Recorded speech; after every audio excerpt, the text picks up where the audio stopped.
Okay, in this video I want to go on to the section of exercises from 85 through 88.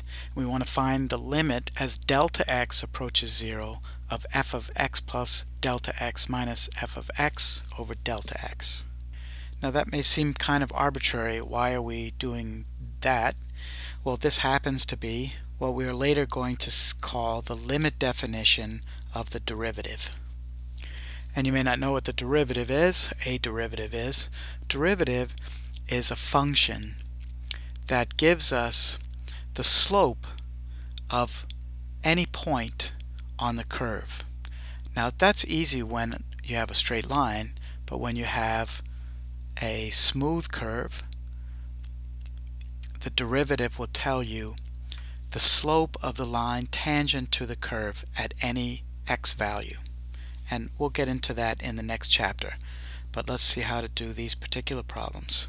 So for number 85, f of x is 3x minus 2, and we're looking for the limit as delta x approaches 0 of f of x plus delta x minus f of x over delta x.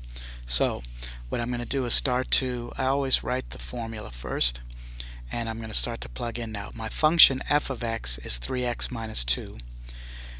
F of x plus delta x says wherever you see x in the function f of x, replace that x with x plus delta x. And so now, instead of f of x plus delta x, I'm going to get 3 times x plus delta x minus 2. And that is what is meant by f of x plus delta x. You take the original function, you replace every x with x plus delta x, and then minus f of x. And you have to be really careful here. You want to subtract the whole function, and so we have to put that in parentheses. And that's over delta x. Alright, now we want to simplify.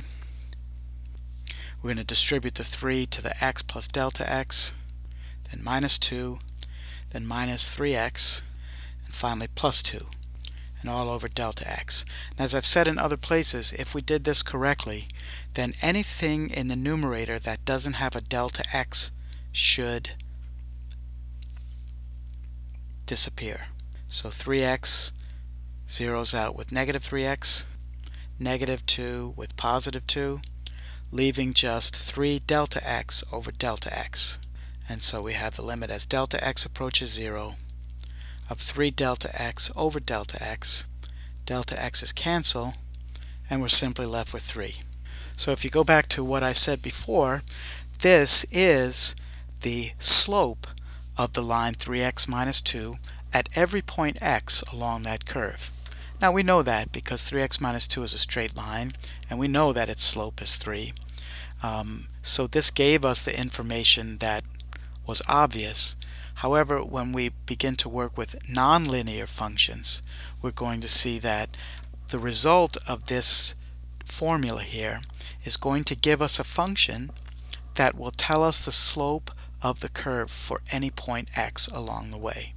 And the slopes will change for different values of x. So we'll see how that works.